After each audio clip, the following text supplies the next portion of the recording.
oduu teenyaa jalqabaatiin naannoo Oromiyaatti sirreeffamtoota seeraa 3,000 oliif dhiifamni taasifame. Dhiifama kanaas kan taasise pirezidaantii mootummaa naannoo Oromiyaa obbo Shimallis Abdiisaa ta'uun himameera. Sirreeffamtoota seeraa hiikaman kana keessatti eenyufaatu argama? Dhimmi qondaaltota ABO hoo maalirratti argama? Gabaasa bal'aa dhageessu. Oduu itti aanuun oliyyannoo mirga wabii obbo Taayyee Danda'aa irratti beellamamee ture torbee itti aanuutti darbe. Oliyyannoo mirga wabii obbo Taayyee kun maaliif dheereeffama? Gabaasa guutuu dhageessu. Oduu biraatiin lammiileen Soomaaliyaa waraanni Masrii Soomaaliyaatti bobbaafamuu morman. Guyyaa kaleessaa erga xayyaarri waraanaa Masrii meeshaa waraanaatii fi humnoota waraanaa fe'atee Soomaaliyaa qaqqabee booda lammiileen biyyattii mootummaa biyyattii dura dhaabbataniiru. Soomaaliyaa keessatti maaltu adeemaa jira? Gabaasa bal'aa qindeessineerra. Oduu biraatiin irreecha sadarkaa amma irra gaherraa ol guddisuudhaaf fedhii yoo jiraate ayyaana ummataa ta'uu seeraan labsuu barbaachisaa jedhan xiinxalaan siyaasaa obbo Jawaar Mohammad. Obbo Jawaar Mohammad waamicha pirezidaantii naannoo Oromiyaa obbo Shimallis Abdiisaa diyaaspooraa Oromootiif taasisan ilaalchisuun ergaa dabarseera. Gabaasa guutuu dhageessu. Oduu teenyaa xumuraatiin waraanni bilisummaa Oromoo WBOn Qeellam Wallaggaa keessatti raayyaa ittisa biyyaa irratti tarkaanfii fudhateen loltoota raayyaa ittisa biyyaa lakkoofsaan hedduu ta'an du'aaf madoon adabuu hime. WBOn lixa Oromiyaa keessatti raayyaa ittisa biyyaatii waliin lola gaggeessaa jiraachuu himeera. Kanallee qindeessineerra. Akka mooltan daawwattootaaf hordoftoota Anolee Global Media. Oduuf odeeffannoo keenya galgala kanaa qabannee dhufneeti jirra. Odeeffannoo keenya ijoo isaa amma dhageessan guutuu isaa isin biraan geenya. Haga xumuraa sagantaa keenyaatti dhaggeeffachuun yaada qabdan gara koomentiitiin nuuf barreessaa. Viidiyoon keenya namoota hedduu bira akka dhaqqabuuf ammoo like, share, subscribe godhuun dagatinaa isiniin jenna. Kallattumaan gara gabaasa bal'aattiin isin qajeelcha.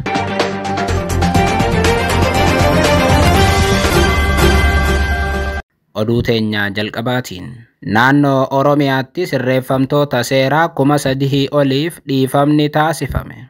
Dhiifama kanas kan taasise pirezidaantii mootummaa naannoo Oromiyaa obbo Shimallis Abdiisaa ta'uun himameeti jira.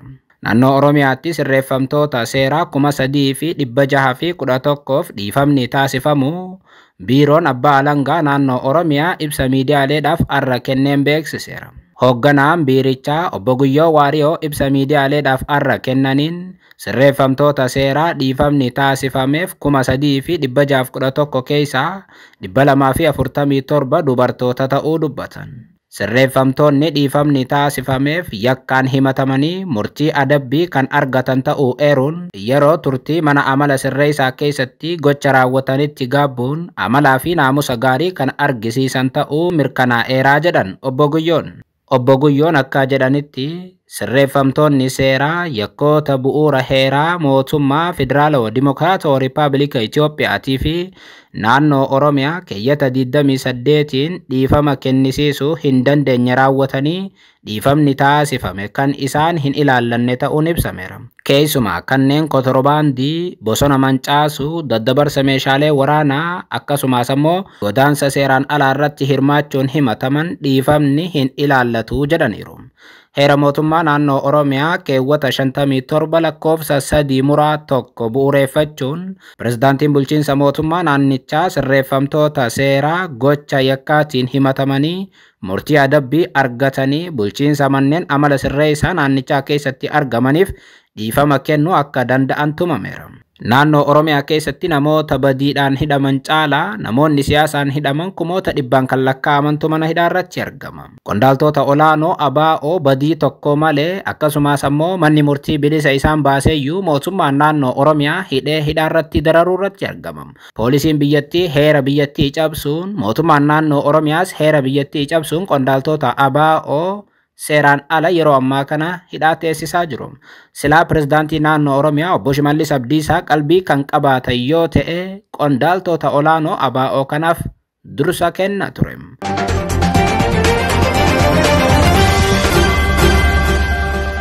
Oduu itti aanuun oliyyannoo mirga wabii obbo Taayyee Danda'aa irratti beellamamee ture torbee itti aanutti darbe. manni murtii waliigalaa federaalaa ol iyyannoo mirga wabii deetaa ministeera nagaa duraanii obbo Taayyee Danda'aa dhiyeessanii turan irratti murtee dabarsuuf beellama biraa qabachuu maatii wabeeffachuun BBC'n gabaaseera. Himataawwan sadii mana murtii olaanaa federaalaatti himatamanii kan turan qondaalli mootummaa duraanii obbo Taayyee Danda'aa beellama darbe irratti himataawwan irratti dhiyaatan sadii keessaa lamaan bilisa jedhamuun isaanii ni yaadatama. Himata sadaffaa dhimma meeshaa waraanaa seeraan alaa qofaan dhimmi isaanii beellamaan qabamee kan jiru yoo ta'u, kanuma hordofuun mirgi wabii isaaniif akka eeggamu mana murtii wayita dhiyaatanii turetti gaafatanii ture. Manni murtii olaanaa federaalaatis himatamaan kun mirgi wabii eeggamee fi yoo gadhiifaman yeroo manni murtii isaan barbaadutti argamuu dhiisuu malu jechuun mirga wabii isaanii kufaa taasisee ture. Obbo Taayyeenis himanni sadaffaan amma ittiin himatamaa jiran mirga wabii kan dhoorku waan hin taaneef mirgi wabii akka eeggamuuf mana murtii waliigalaa federaalaatti ol iyyannoo gaafataniiru. Himatamaan kun yookaan obbo Taayyee Danda'aa arra ganama ol iyyannoo kanaaf mana murtii waliigalaa federaalaatti kan dhiyaatan ta'us manni murtichaa hojii waan natti baay'ateef jechuun dhimmicha ilaaluuf gaafa hagayya 29 2016tti beellama biraa qabateeti jira.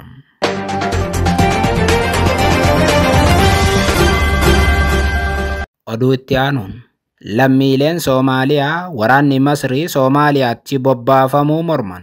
Guyyaa kaleessaa erga xayyaarri waraanaa Masrii meeshaa waraanaatii fi humnoota waraanaa fe'atee Soomaaliyaa dhaqqabee booda lammiileen biyyattii mootummaa biyyattii dura dhaabbataniiru. Guyyaa har'aa lammiileen Soomaaliyaatii fi beeytoonni Soomaalee miidiyaa hawaasaatiin mootummaan Soomaaliyaa waraana Masrii as galchuun Soomaaliyaa waggoota 30 waraana keessa turte waraana biraatiif saaxiluudha jechuun dhimmicha mormaniiru. Lammiileen Soomaaliyaa mormii kana dhageessisan Itoophiyaa fi Soomaaliyaan daangaa dheeraa waliin qooddachuu kaasuun biyyoonni lamaan rakkoon isaan gidduutti uumamus waldhibdee Soomaaliyaatii fi Itoophiyaa caalaa Abdul Fattah al-Siisii waraana Soomaaliyaa keessatti bobbaasuu sodaanneerraa jedhan.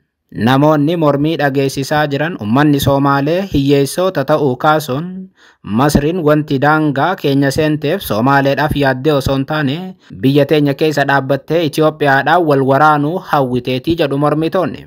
Qaama dantaa isaatiif lolu hin fudhannu kan jedhan Soomaalonni mootummaan biyyattii murtee kana hatattamaan akka haqu gaafachaa jiru. Kaleessa galgala xayyaarri waraanaa Masrii meeshaalee waraanaa fi humna waraanaa fe'attee Moqdishoo qubachuu isin biraan geenye turre. Odeeffannoo ganama kana ba'een ammoo xayyaarri Masrii Soomaalee qaqqabe 2 akka ta'ee fi xayyaarichis C-130 akka ta'e ibsameeti jira. Akka gabaasa miidiyaalee Soomaaleetti taanaan xayyaarri waraanaa kun waliigaltee ji'a kana Kaayirootti Hassan Sheikh Mahamudii fi Abdul Fattah al-Siisii mallatteessan hordofeeti. Kan Moqdishoo gale. Ji'a 8 dura waliigaltee ulaa galaanaa Itoophiyaa fi Somaalilaand hordofee atakaaroon Itoophiyaa fi Soomaaliyaa gidduutti dhalachuun isaanii yaadatama. Waliigaltee biyyoota lamaanii booda Soomaaliyaan Masriitti yeroo 2 imaluun waliigaltee waraanaa mallatteessitee turte. Yeroo dheeraaf dhimma hidha haaromsaa irratti Itoophiyaa faana atakaaroo keessa kan jirtu biyyi Masrii as dhiyoo ammoo ministeerri muummee Abiyyi tarbaa'inoota 3ffaa fi 4ffaa hidha guddicha haaromsa Itoophiyaa hojii eegalchiisuu isaanii hordofee Masriin muffii jabaa irratti argamti. Oduu biraatiin Irreecha sadarkaa amma irra gaherraa ol guddisuudhaaf fedhii yoo jiraate ayyaana ummataa ta'uu seeraan labsuu barbaachisaa jedhan obbo Jawaar Mohammad. Kunis erga pirezidaantii mootummaa naannoo Oromiyaa obbo Shimallis Abdiisaa diyaaspooraa Oromootiif waamicha taasisan boodaadha. Pirezidaantii mootummaa naannoo Oromiyaa obbo Shimallis Abdiisaa kabaja ayyaana irreechaa bara 2024 irratti diyaasporaan Oromoo akka hirmaatuuf eda waamicha taasisaniiru. Obbo Shimallis Abdiisaa ayyaana irreechaa bara 2024 ilaalchisuun waamicha karaa marsaa hawaasummaa isaaniitiin eda taasisaniin kabaja ayyaana irreechaa bara 2024 kanarratti hawaasni Oromoo biyya alaa jirtan gara biyyaa dhuftanii akka nu wajjin kabajjan waamicha onne irraa madde isinii dhiyeessinaa jedhe. Xiinxalaan siyaasaa obbo Jawaar Mohammad dhimma kana ilaalchisuun ergaa gabaabaa gama miidiyaa hawaasaa isaatiin dabarse ilaalchiseen irreecha sadarkaa amma irra gaheerra ol guddisuudhaaf dhugumaan fedhii yoo jiraate ayyaana ummataa ta'uu seeraan labsuu barbaachisaa jedhan. Kana jechuun guyyaa ayyaana irreechaa guutuu biyyattiitti kaalandarri cufaa ta'uun dirqamaa jedha obbo Jawaar Mohammad. Akkasumas ammoo ayyaana kanaaf mootummaan xiyyeeffannaa guddaa kennee kanaa ol hojjechuu qabaa jedhe obbo Jawaar ergaa gabaabaa barreesseen.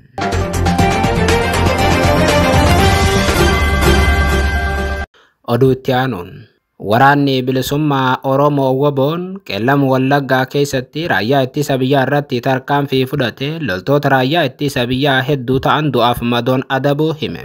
Waraanni bilisummaa Oromoo qeellam Wallaggaa aanaa Sayyoo keessatti diina jechuun kan waamu raayyaa ittisa biyyaa irratti tarkaanfii akka fudhate himeeti jira. Haaluma kanaan guyyaa har'aa jechuun hagayya 28 2024 ganama sa'aatii 4 fi walakkaa irraa jalqabe haga sa'aatii 5 fi 40tti waraanni bilisummaa Oromoo zoonii lixaa godina qeellam Wallaggaa aanaa Sayyoo keessatti raayyaa ittisa biyyaa waliin lola gaggeesseen injifannoo boonsaa galmeessuu himeera.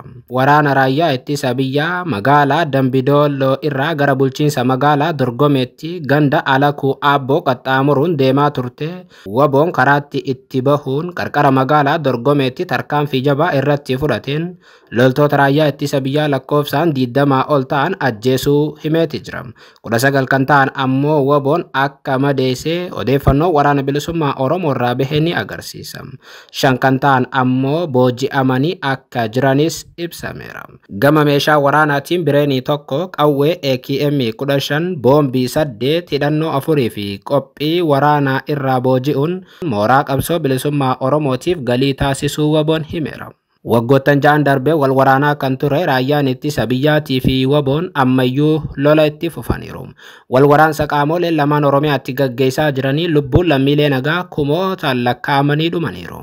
Halkan waraanni bilisummaa Oromoo guyyaa raayyaan ittisa biyyaa ummata rakkisaa turan.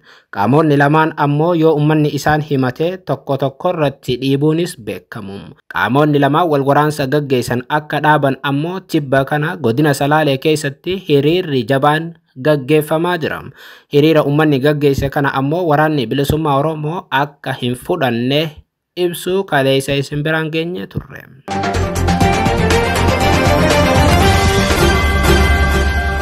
Oduu teenya xumuraatiin Johaar Ruppaart sooressa sadarkaa tokkoffaa Afrikaa ta'uun himame. Lammiin Afrikaa kibbaa Johaar Ruppaart qabeenya doolaara biiliyoona 14.3 baasu horachuun sooressa sadarkaa tokkoffaa Afrikaa ta'uun ibsameeti jira.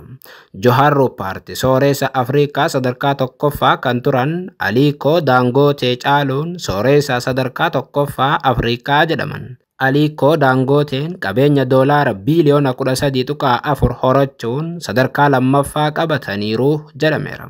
Sooressi biroo Afrikaa kibbaa Nikki Oppenheimer qabeenya doolaara biiliyoona 11.3 baasu horachuun sooressa sadarkaa sadaffaa Afrikaa yoo ta'u, Arjaan Egypt Naasif Sawris ammoo qabeenya doolaara biiliyoona 9.7 baasu horachuun sooressa sadarkaa afraffaa ardii Afrikaa ta'uu Bloomberg gabaaseera. Ammaaf kan qabanne kanuma. Yeroo gaarii.